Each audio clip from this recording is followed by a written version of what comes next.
तो इस कहानी के शुरू में हम एक आदमी को देखते हैं जो एक बर्फानी मैदान में है और एक सील का पेट काटते हुए वो अपना पाँव सील के पेट के अंदर रख देता है, जिसके बाद वो सील की खाल को बाल कर अपने पाँव के जख्मों की पट्टी करता है ताकि वो अपना आगे का सफर तय कर सके, क्योंकि क्लेमेंस नाम के इस सोल्जर को इस बर्फानी मैदान में कई हजार किलोमीटर का सफर तय करना है, वो भी अकेले। यही से सीन कट होकर पास्ट में जाता है जहाँ से हमें क्लेमेंस की कहानी सुनाई जाएगी। ये वक्त है 1945 का। क्लेमेंस एक जर्मन सोल्जर है और मालूम हुआ है कि जंग के दौरान क्लेमेंस और उनके साथियों को रशियन सोल्जर्स ने पकड़ लिया है और अब वो इन्हें अपना कैदी बनाकर रखेंगे। सभी जर्मन सोल्जर्स को 25 साल की सजा सुनाई जाती है, जो इन्हें इस जगह से करीबन 10,000 किलोमीटर दूर एक बर्फानी जगह पर काटनी थी। ये जगह एक जेल थी, एक ऐसी अजीब जेल जिसका ना तो कोई दरवाजा था और ना ही कोई दीवार, लेकिन फिर भी यहाँ से कोई भाग नहीं सकता था, क्योंकि बगैर खाना और पानी के 10,000 किलोमीटर का सफर तय करना, वो भी एक बर्फानी इलाके में, बिल्कुल इम्पॉसिबल था। यहाँ पे रहने वाले सभी कैदी ये बात जानते थे कि अगर जेल से निकले तो वैसे ही मर जाएंगे, इसलिए इन्हें जेल में रहकर काम करना ही बेहतर लगता था। यहीं पर लेकर जाया जा रहा था अब क्लेमेंस को। क्लेमेंस के साथ बहुत सारे सोल्जर्स और भी थे। 8,000 माइल्स तक तो इन्हें ट्रेन का सफर करवाया जाता है, जिसके बाद रेलवे लाइन खत्म हो जाती है और इन्हें जेल तक इन्हें 2,000 किलोमीटर पैदल सफर तय करना पड़ता है।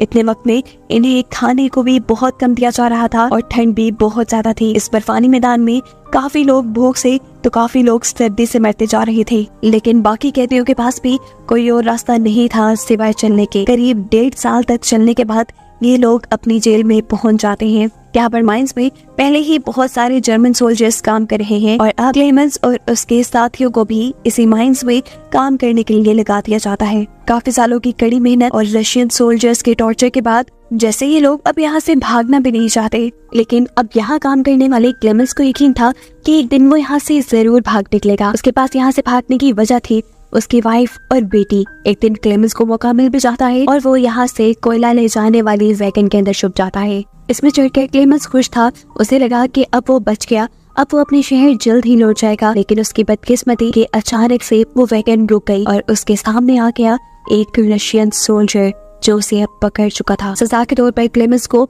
ओपन एयर सेल में बंद कर दिया जाता है। सर्दी बहुत ज्यादा थी और रात में होने वाली बारिश ने क्लेमेंस की तबीयत बहुत खराब कर दी थी। सुबह होते ही यहाँ पर वार्डन आता है जो इस जेल से निकाल कर क्लेमेंस के ऊपर कोई टॉर्चर नहीं करता, बस उससे इतना कहता है कि तुम्हारे साथ ही तुम्हारा इंतजार कर रहे हैं। सुकून का सांस लेते ही जैसे क्लेमेंस अब माइंड के अंदर गया तो उसे वार्डन की बात समझ आ गई कि तुम्हारे साथ ही तुम्हारा इंतजार कर रहे हैं। यहाँ जेल में मौजूद सब के सब कैदी उसे मारने के लिए हथियार लेकर खड़े हुए थे, क्योंकि उसके भागने के गुस्से में वार्डन ने इन सब का 5 दिन का खाना बंद कर दिया था। बेचारे क्लेमेंस को नचार इन सब की मार खानी पड़ती है, जिससे वो बहुत ज्यादा जख्मी हो जाता है। क्लेमेंस को अब एक डॉक्टर के पास लेकर जाया जाता है जो क्लेमेंस का इलाज करता है। होश में आते ही क्लेमेंस डॉक्टर से रिक्वेस्ट करता है, प्लीज प्लीज मेरी वाइफ को एक लेटर लिख दो, लेकिन डॉक्टर बताते हैं कि यहाँ से कोई भी लेटर बाहर नहीं जा सकता।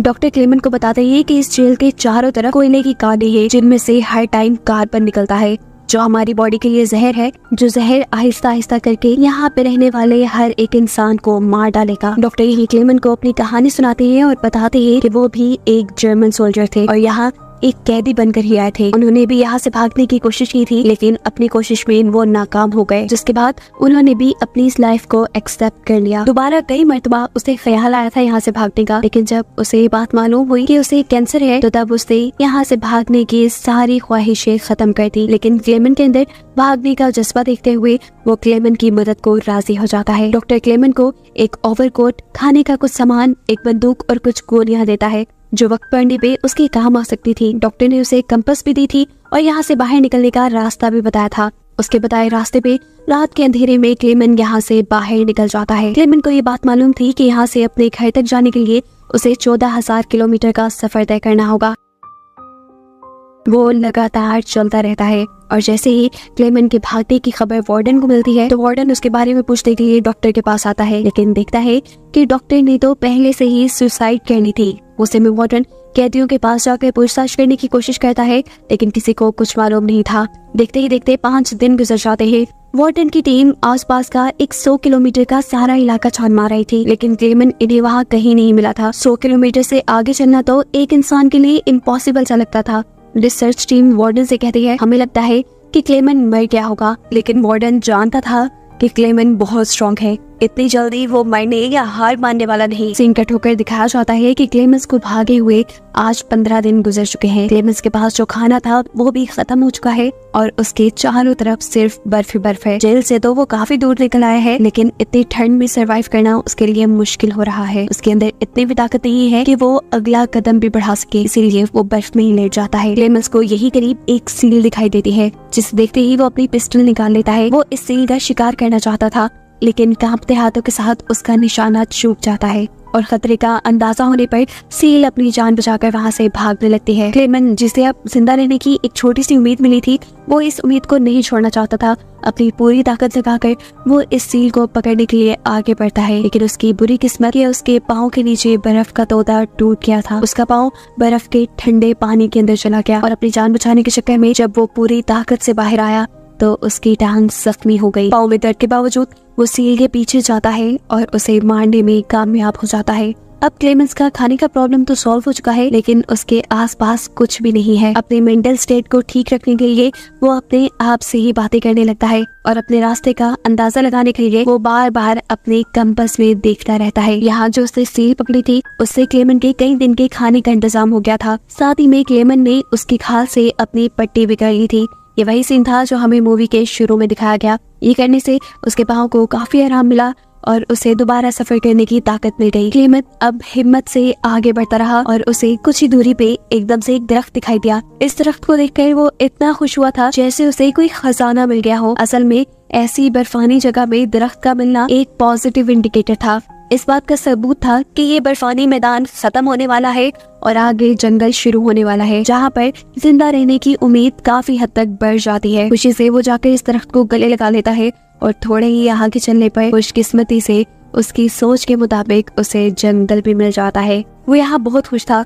लकड़ियाँ जमा करके रात में वो आग जलाता है और सुकून से रात गुजारता है, पर अगली रात उसके ऊपर सुकून की थी या नहीं ये कोई नहीं जानता था। सुबह होते ही यहाँ बहुत बुरा बर्फानी तूफान आता है, जिसके चलते एक दरख्त टूटकर उसके ऊपर गिर गया और इस एक्सीडेंट में क्लेमन बेहोश हो गया। उसकी किस्मत अच्छी चल रही थी कि शाम में कुछ शिकारी यहाँ से गुजरे, जिनकी नजर क्लेमन पे पड़ गई और उन्होंने क्लेमन को रेस्क्यू कर लिया। अब सीन कट होकर हमें नए सीन में पता चलता है कि 2 साल का वक्त गुजर चुका है क्लेमन को जेल से भागे हुए। मौसम भी बदल चुका है, लेकिन क्लेमन का सफर अभी भी जारी है। जिन 2 आदमियों ने क्लेमन को रेस्क्यू किया था, उन्हीं 2 आदमियों के साथ क्लेमन दरिया पार करने का फैसला करता है, लेकिन ऐसा करते हुए दरिया में भी तूफान आ चुका था। पानी का बहाव इतना ज्यादा था कि इन्हें अपनी बोट को कंट्रोल करना मुश्किल हो रहा था। ऐसे में एक आदमी बैलेंस बिगड़ने की वजह से पानी में डूब गया। उसे बचाने के लिए क्लेमन ने अपनी जान पे खेलते हुए पानी में जंप कर दी और उसे बचाकर बाहर ले आया। लेकिन बाहर आते ही इन्होंने देखा कि इनका तीसरा साथी वो बहुत खुदगर्ज था। वो इन दोनों का सारा सामान लिए अकेले ही दरिया पार कर चुका था, क्योंकि उसे लग रहा था कि वो दोनों मर गए होंगे। उस आदमी ने तो अपने साथी के सारे सोने को भी अपने पास रखने का प्लान कर लिया था। और जब उसका साथी और क्लेमन यहाँ पहुँचते हैं तो उसे लालच में देखकर उसी का साथी गोली मार देता है। अब उसे किसी पे भी भरोसा नहीं रहा था। अपने सोने की हिफाजत करने के लिए वो क्लेमन के ऊपर भी हमला करके उसे बर्फ से नीचे फेंक देता है। क्लेमन अब बेहोश हो चुका था। उसे जब होश आया तो उसने अपने आप को भेड़ियों से घिरा हुआ पाया। इन भेड़ियों से बचने के लिए क्लेमन जल्दी से भागकर दरख्त के ऊपर चढ़ जाता है, लेकिन उसकी ये कोशिश नाकाम गई क्योंकि एक भेड़िए ने उसके पाँव पे काट लिया। इससे पहले कि वो भेड़िया से नीचे खींच के उसे पूरी तरह मार डालता, यहाँ एक इलाके का आदमी गोलियां चलाकर सभी भेड़ियों को भगा देता है और किस्मत से किसी फरिश्ते की तरह एक और मर्तबा क्लेमन को रेस्क्यू कर लिया जाता है। वो आदमी क्लेमन को अपने गाँव ले आया था, जहाँ उसका अच्छा देखभाल और इलाज हुआ। उसे आराम मिला और क्लेमन पहले की तरह सेहतमंद हो गया। लेकिन क्लेमन की मुश्किलें वो तो जैसे खत्म होने का नाम ही नहीं ले रही थी। एक दिन उसे मालूम हुआ कि वार्डन ने उसके वांटेड पोस्टर पूरी दुनिया में फैला दिए हैं और किसी भी वक्त अब कोई भी उसे पकड़ सकता है। इसलिए ज्यादा देर यहाँ रुकना उसके लिए सेफ नहीं था। वो अपना सफर शुरू कर देता है और सफर पे जाने से पहले गाँव के लोग उसे खाने पीने का सामान, नए कपड़े और एक डॉग देते हैं। क्लेमन इनकी दी हुई चीजों से सफर शुरू कर देता है और 1 साल बाद फाइनली वो इस बर्फानी इलाके से निकलने में कामयाब हो जाता है। यहाँ भागते हुए उसका डॉग उसे एक फैक्ट्री में ले जाता है। यहाँ पर लोग लकड़ियाँ काटने का काम करते थे। खाने का वक्त था, ये लोग क्लेमेंट को खाना देते हैं। क्लेमेंट पेट भर के खाना खाता है, जिसके बाद यहाँ का ऑनर उसे बताता है कि उनकी मालगाड़ी उसे अगले शहर तक पहुँचा सकती है। ये जानकर उसे बहुत खुशी हुई। वो खुशी खुशी ट्रेन में बैठ गया, लेकिन उसे नहीं पता था कि ये मेहरबानी उस ऑनर ने की क्यों थी। असल में वो क्लेमेंट के वांटेड पोस्टर देख चुका था। उसने एक प्लान के मुताबिक क्लेमेंट को अपनी ट्रेन में बिठा दिया और वार्डन को खबर कर दी। ऐसे क्लेमेंट के वहाँ पहुँचने से पहले ही वार्डन स्टेशन पे उसका इंतजार कर रहे थे। उसे देखते ही क्लेमेंट के होश उड़ गए। इससे पहले कि ये लोग क्लेमेंट को पकड़ के यहाँ से ले जाते, इस टाइम पे क्लेमेंट का डॉग उसकी मदद करता है और वार्डन के ऊपर हमला करके क्लेमेंट को भागने का मौका दे देता है। वार्डन के सोल्जर क्लेमेंट के पीछे पड़ जाते हैं और क्लेमेंट यहाँ ट्रेन के ब्रिज के ऊपर चढ़ते हुए एक चलती ट्रेन के ऊपर जंप करके इन लोगों से छुटकारा पाता है। इस वाक्य को कई महीने गुजर जाते हैं और हम दोबारा क्लेमेंट को देखते हैं, जिसकी हालत बहुत बुरी हो चुकी है। वो सेंट्रल एशियन नाम के एक शहर में है। वो भूखा है, मार्केट से गुजर रहा है, लेकिन कुछ खरीद नहीं सकता क्योंकि उसके पास पैसे नहीं है। और तब अचानक से एक लड़का आकर उसकी पॉकेट में एक ब्रेड का पीस डाल जाता है। असल में दो औरतें उसकी हालत को देखकर समझ गई थी कि वो भूखा है। उन्होंने ही इस बच्चे को ये ब्रेड का टुकड़ा क्लेमेंट को देने को कहा था, जिसे खाकर उसे थोड़ी एनर्जी मिली। जिसके बाद क्लेमेंट चर्च के अंदर चला गया। चर्च के अंदर उसे एक आदमी मिला। वो आदमी जूइश था, क्रिश्चियंस को पसंद भी नहीं करता था, लेकिन उसके बावजूद भी वो क्लेमेंट की मदद करना चाहता था। उसकी हालत बहुत खराब थी, इसीलिए वो क्लेमेंट को लेकर अपने घर आ जाता है। क्लेमेंट यहाँ उसके घर अपना हुलिया दुरुस्त करता है और इस आदमी से कोई सवाल जवाब नहीं करता। यह आदमी अब उसे कहकर जाता है, तुम यही रुको, मैं तुम्हारे लिए कुछ खाने को लेकर आता हूँ।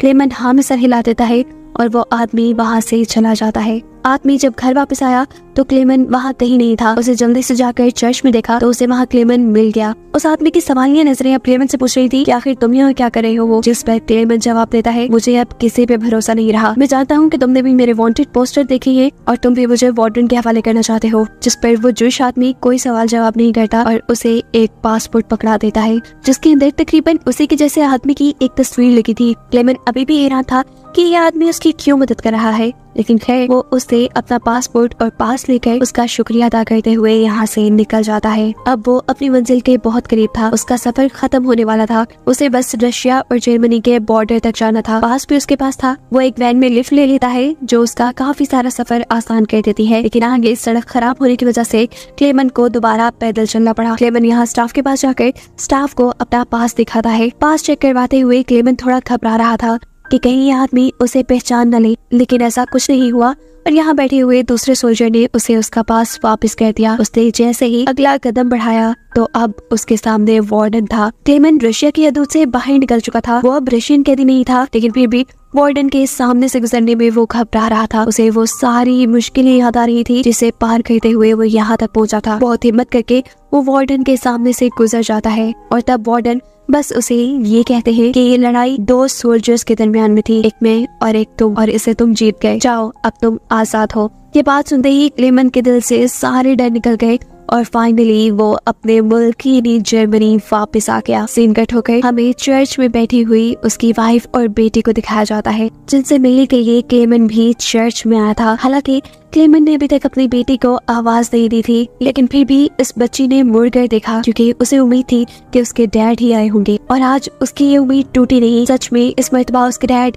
यानी क्लेमेंट वहाँ पे थे। वो भागकर अपने डैड को गले लगा लेते हैं, जबकि क्लेमेंट की वाइफ भी उसे यहाँ पर देखकर बहुत ज्यादा खुश थी। क्लेमेंट भी इन दोनों के प्यार में इनके पास 7.5 साल की मुश्किलें काटकर लंबा सफर तय करके आया था, और अब उसे अपनी आगे की लाइफ अपनी बीवी और बेटी के साथ हंसी खुशी गुजारनी थी, जिनको दिखाते हुए